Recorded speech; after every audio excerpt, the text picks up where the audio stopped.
Ok, pessoal, fiquei devendo aí o princípio da razoabilidade e nós vamos falar dele agora. Antes, porém, eu gostaria de voltar num ponto que pode ter ficado obscuro no artigo 12 da Constituição do Estado de São Paulo, que fala que as leis e os atos administrativos externos deverão ser publicados no órgão oficial do Estado para que produzam seus efeitos regulares. A publicação dos atos não normativos poderá ser resumida. A grande questão que me perguntaram é sobre esses atos não normativos.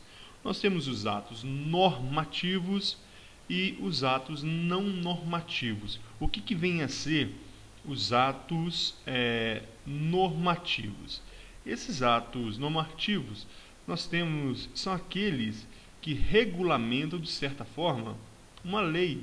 Por exemplo, um regulamento, uma portaria, uma resolução, são exemplos de atos normativos. Há, por exemplo, uma lei falando sobre o servidor público e um regulamento disciplinando essa lei. Então, regulamento, portaria, resoluções são atos do Poder Executivo que vem lá disciplinar uma lei. Então, esses são os atos normativos. E a publicação desses atos normativos deverão ser no órgão oficial do Estado, porque eles são externos. Agora, os atos não normativos poderá ser resumida. Então, tem atos que não são normativos. Esses que não são regulamento, portaria, resolução e etc., esses poderão ser resumidos. Por exemplo, uma ordem de escolta. O Poder Executivo dá uma ordem de escolta para um determinado órgão de segurança. Não é um ato normativo, não é um ato que necessita ser publicado no órgão externo, basta uma simples publicação resumida. Então, diferenciar atos normativos são regulamentos, portarias, resoluções, até as leis.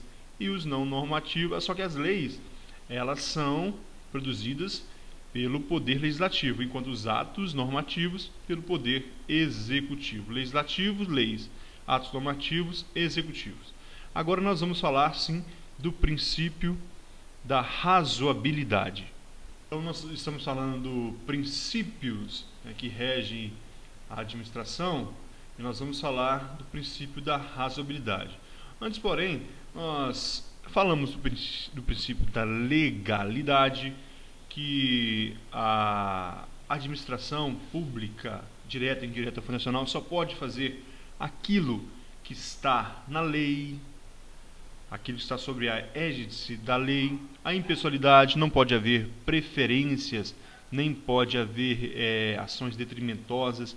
O da moralidade, que a moralidade integra o princípio da legalidade. Nós falamos ainda do princípio da publicidade, que é condição de eficácia. Sabemos também que o princípio da publicidade possui exceções, por exemplo, inquérito policial. Outro exemplo é o segredo de justiça, são exceções ao princípio da publicidade. Nós vamos falar do princípio da razoabilidade neste momento. Nós falamos também o da finalidade, que busca o espírito da lei, o que está por trás daquela lei.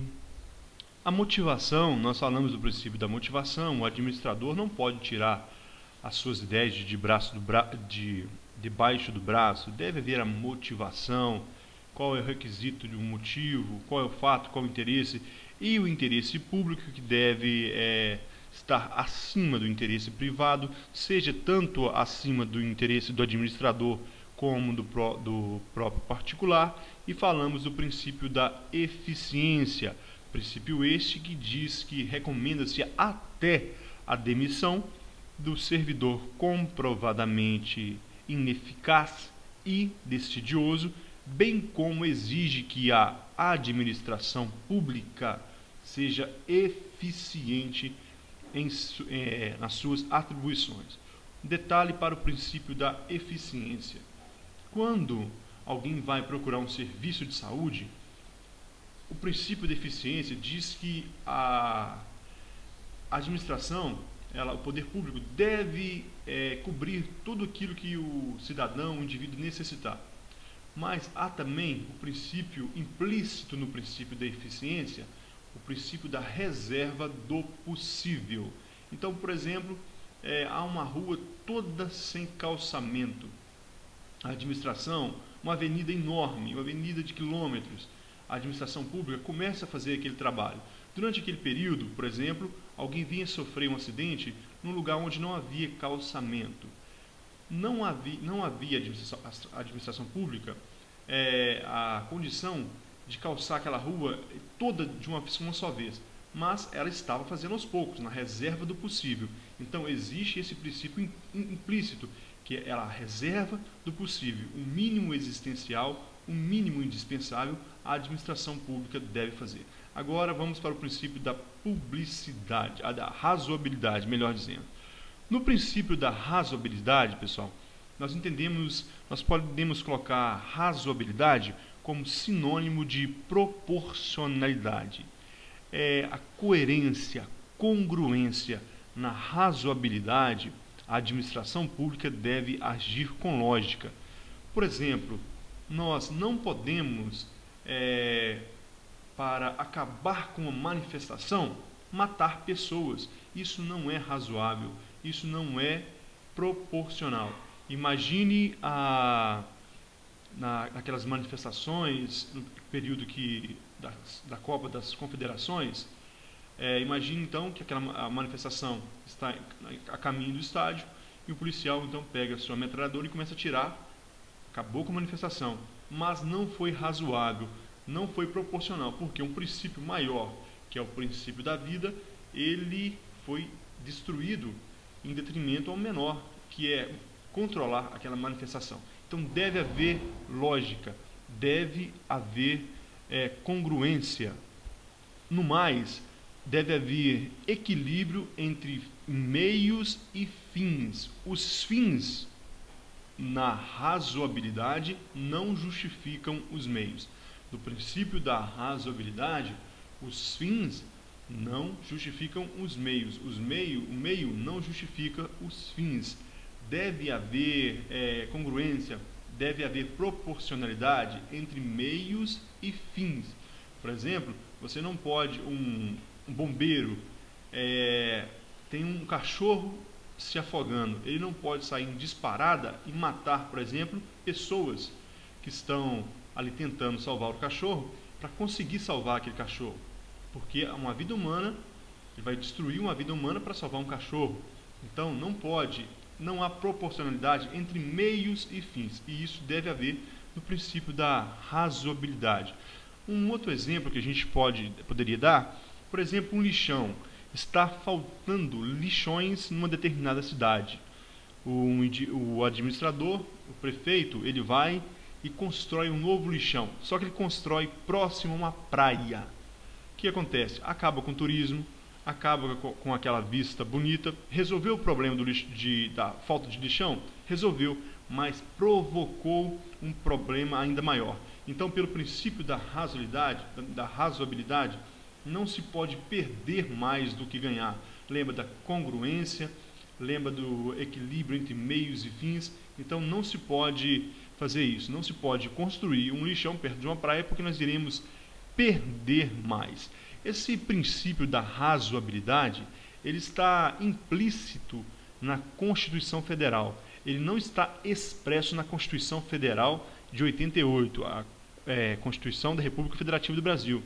Ele está aqui expresso na Constituição do Estado de São Paulo e também está expresso na Lei 9.784 de 99. 9.784 de 99. Então, eles estão expressos nessa lei e também na Constituição que nós estamos estudando.